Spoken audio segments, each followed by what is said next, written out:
What's the weirdest sub you've come across during your time on Reddit?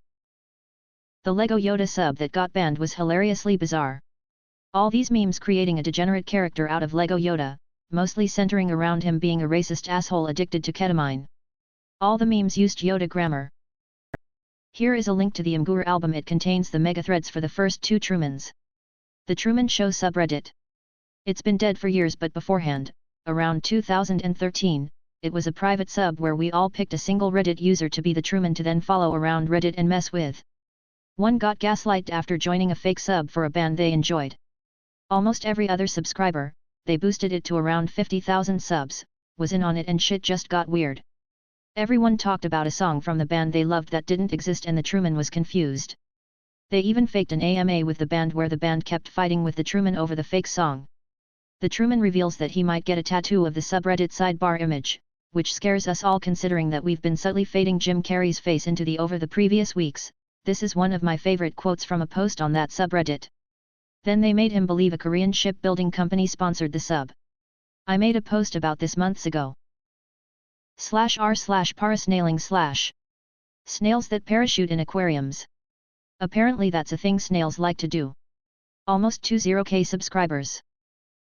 I really laughed at r/OnlyFans. Maybe not the absolute weirdest, but the weirdest one I'm subbed to permanently must be /r/DesirePath. r/Amish. r/Stuck 10 years behind. It's such a fun and a really good sub. I visit that sub to calm myself sometimes. I know it's weird.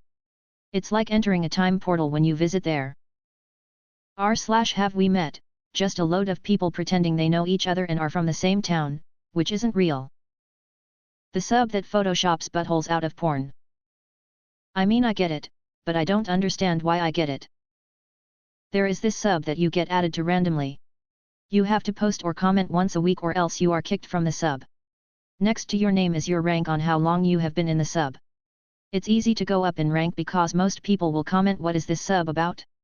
And then forget to comment next week. I forget the name because I was kicked from it years ago. Edit, I was totally into it while I was in there. I even made a spreadsheet of how I was rising in the ranks. Then one day I tried to go to it and it was gone. EDIT2, found my Google Drive spreadsheet about it. It was called /r/Vatve. I went from 167 to number 67 back in 2016. It's private so that link means nothing. The best weirdest subs get banned.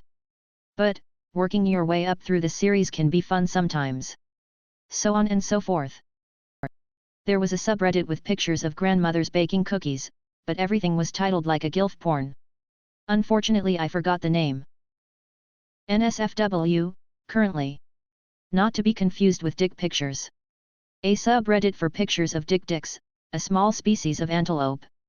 Warning, sub is currently unmoderated, it should only be cute pictures of dicks, but at the moment there are also dicks around. r/dpintoyoutube. Nice compilation of YouTube videos with a super low threshold of views.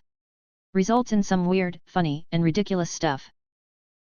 People of Reddit who ran into the girl that rejected you in the past, how did it go? She rejected me again. This time for a home loan. Not exactly a rejection, but after going off to college, my then GF from high school told her ultra-religious mother that we'd been fooling around.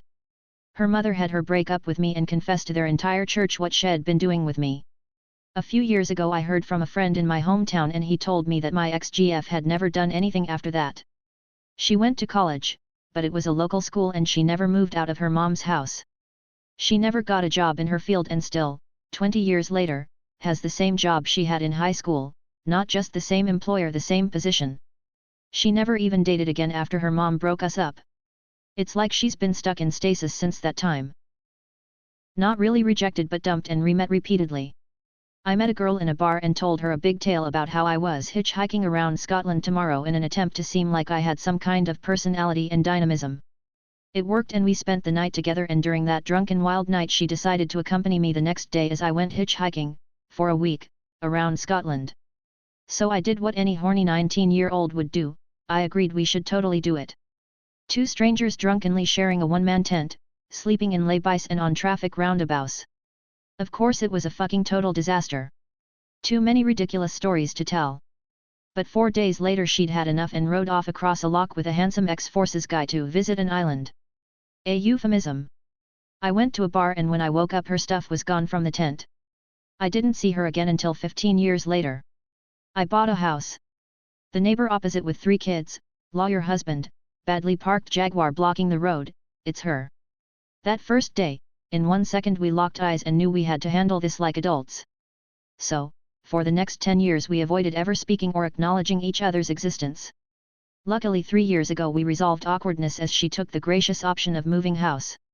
Awkwardness resolved. She was my first love, and she broke my heart. I let it haunt me. About 4 or 5 years later, we actually started dating again, just long enough to realize we'd both grown in different directions. There was no there anymore. All we ever really had was that we were young together. Which was great. But that time was in the past. It was a very therapeutic revelation. Set me free. She rejected me again. I went to a concert to see one of my favorite bands.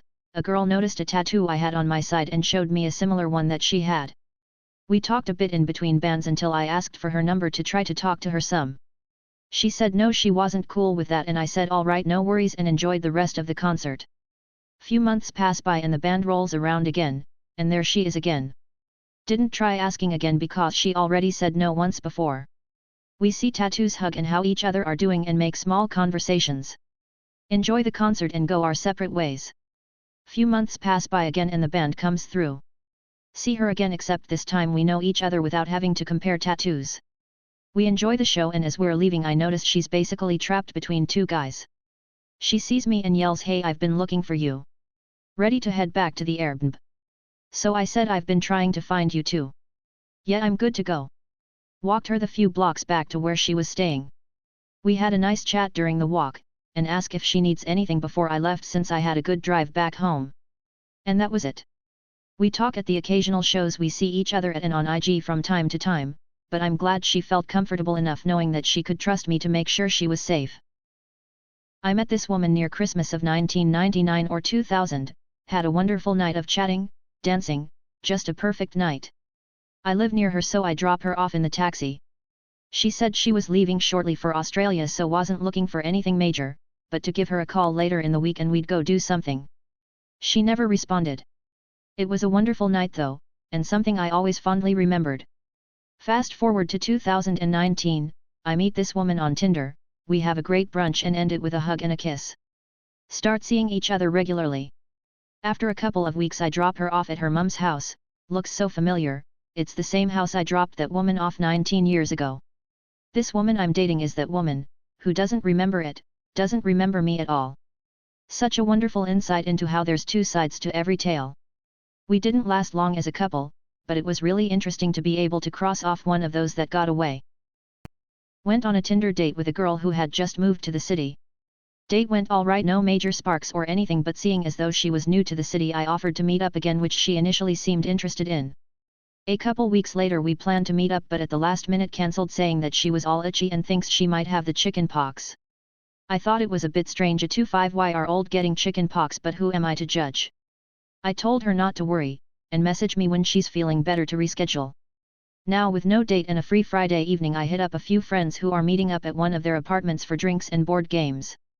As I'm on my way there my buddy MSGS the group, he's got a friend in town for the weekend and wants to know if it's okay if he comes along with another friend who just moved to the city. Not thinking anything of it, we all agree that the more the merrier. I arrive at the apartment and as soon as I walk through the door, who is there sitting on the carpet? None other than Chicken Pox Girl, the friend of a friend who had just moved to the city. It all clicks. It takes her a second to realize, but when she does she instantly drops her glass of red wine all over a white rug. I've never seen anyone look so embarrassed. I make a quick joke that she had the fastest case of chicken pox in the world and she hastily made her exit. All my friends were wondering what was going on, when she left and I finally filled them in. We all had a good laugh, and enjoyed the rest of the night and the memory of the Chicken Pox Girl. She stood me up on Valentine's Day 3 years ago. She's now my next door neighbor, talked to her a couple times but we aren't friends or anything. We met again after 6 years and became good friends. We bumped into each other buying lawn darts at Walmart. She was pregnant and in Cookie Monster PJs, and I was in what were essentially male booty shorts, as my friend's swim trunks fit too short. We were literally both buying packs of lawn darts. We laughed, but both knew deep down inside that Walmart run was embarrassing AF. I saw a girl from high school at a reunion. She never rejected me because I never had the nerve to ask. At the reunion she confessed that she had a crush on me. You miss all the shots you never take. My dad met my mom at a local bar. At the time he was hanging out with some friends that apparently seemed dirtbaggy. So she gave him the number of a 7 to 11. 4 years later they are both at the same bar again. He thinks oh she looks familiar. He walks over and says so how is 711 doing? To what she apparently laughed very hard at and then gave him her real number LOL. I was buying a sandwich. She didn't look at me. I didn't say anything to her. I ate my sandwich. Good sandwich. Saw her at Target about 2 years later, gave her the head nod when you make eye contact with a random dude. Edit, clarifying that I gave her the down nod. People who lick arseholes, literally, during sexual intercourse, why do you do it? Tastes like chicken. Because every woman that's been down for it has enjoyed it immensely and I am a giver by nature. Try finger, but hole. Well it ain't gonna lick itself, is it? It looks pretty when I'm horny and then just a hole when I'm not. It's like magic. LOL I like when my boyfriend tries to be in disgust of something I do and I'm just like but you literally licked my asshole. She was so hot and I was so crazy for her, I wanted to stick everything anywhere, she was into it, and I enjoyed every second of it. She was also very clean so I had zero issues with it. So, I've never been into eating ass. Until recently, and only one individual. I dunno, I always thought it was gross. No interest. But this girl, I don't get it man, her ass is so fucking amazing, I wanted to. She said she hadn't tried it before, but was willing, so we got in the shower, scrubbed up, and I went to town. I enjoyed it, and I really enjoyed hearing her gasps. So I guess I eat ass, but only one. I'll do, almost, anything if it gets them going. Because my wife's ass is immaculate and gorgeous and it would be a crime not to give it the treatment it deserves. Because she sucks the soup out of me when I do so. Also, after a shower it's no worse than me eating her out on her lunch break. There's something really hot for me about finding someone so attractive that you'd touch any part of their body, even the classically off-limits regions. First time I did it, it was by accident, drunk 6-9 ing, and it didn't taste bad at all. And the way it made her gasp and shudder, I was like I'm doing this again in the morning. And I did. My boyfriend likes it. Have someone lick your ass and you won't need to ask that question.